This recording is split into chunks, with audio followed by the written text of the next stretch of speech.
श्री स्वामी समर्थ. नमस्कार. आपल्या चॅनलमध्ये परत एकदा खूप खूप स्वागत आहे. तर स्वामी भक्त हो, तुम्हा सर्वांच्या चांगल्या इच्छा स्वामींनी मनोकामना पूर्ण करू देत आणि सर्वांना तुम्हाला सुखात ठेवू दे. स्वामींचरणी प्रार्थना करते आणि व्हिडिओला सुरुवात करते. बघा, शुक्रवारी 8 मार्च 2024 साली आहे महाशिवरात्र. या दिवशी शंकर महादेवांची विशेष सेवा केली जाते. ती सेवा कोणती करायची आहे माहिती सांगणार आहे. ही सेवा केल्यामुळे घरात भांडण, तंटे, किटकिट, कोण जर व्यसन करत असेल तर हे सर्व प्रश्न मार्गी लागतात आणि घरामध्ये सुख, शांतता, धनलाभ, पैसा, अन्न, समाधान मिळतं. बघा, माघ वैद्य चतुर्दशीच महाशिवरात्र म्हणतात.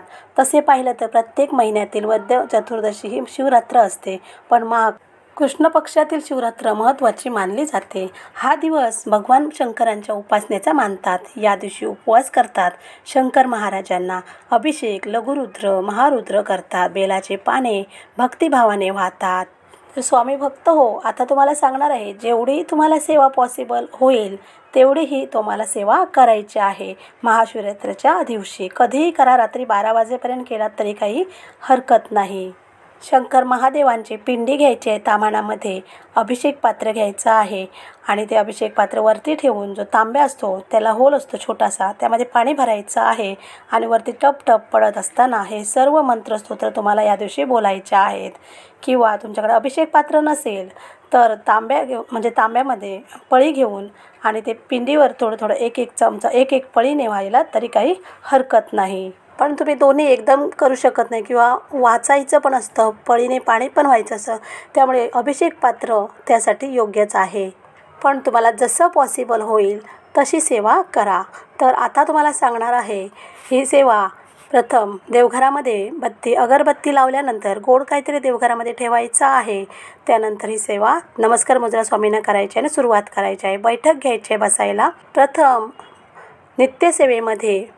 दिंडोरीपर्यंत नित्यसेवेमध्ये श्री स्वामी समर्थ स्तवन आहे ते 1 वेळा वाचून घ्यायचं आहे.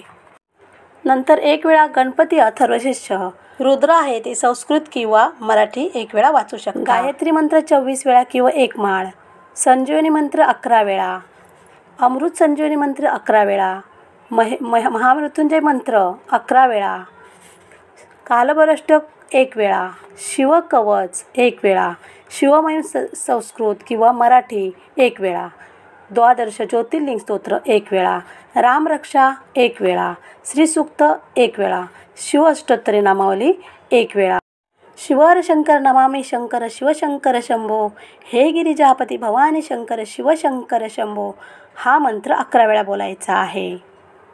हे सर्व बोलून झाल्यानंतर प्रार्थना घ्यायची आहे. गुरु ब्रह्मा गुरु विष्णू गुरुदेव महेश्वरा गुरु साक्षात परब्रह्म तस्मै श्री गुरुर्नमः, जे आपण केंद्रामध्ये बोलतो ती. आणि हे जे तीर्थ जमा होईल ते सर्वांनी घरामध्ये कुटुंबानेच प्यायचं आहे, बाहेर कोणाला द्यायचं नाही आहे. ही सर्व सेवा झाल्यानंतर प्रथम नमस्कार मुद्रा स्वामींना करून घ्यायची आहे आणि गोड जो प्रसाद आहे तो पण सर्वांनी कुटुंबातील व्यक्तींनीच खायचा आहे.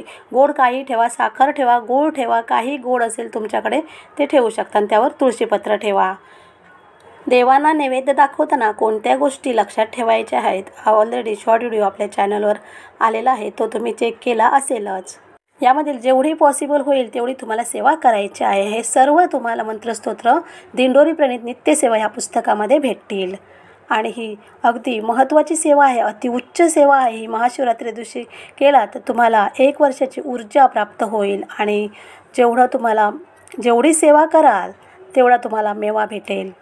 कुटुंबामधील अशुभ शक्ती, कोणाची करणी, बाधा, नजर, किटकिट, भांडणे सर्व दूर होऊन आपल्या घरामध्ये सुख, शांती, धन, पैसा लाभेल, समाधान लाभेल. बघा, ही सेवा नक्की करून पहा. अगदी छोटीशीच माहिती होती. स्वामी भक्त हो, कशी वाटली कमेंट करून सांगा. आवडली असेल तर लाईक करा, शेअर करा. चॅनल नवीन असाल तर सबस्क्राईब करून बाजूला बेल आयकॉन क्लिक करा. आता आपण भेटूया अशाच एका नवीन माहितीसोबत. श्री स्वामी समर्थ. धन्यवाद.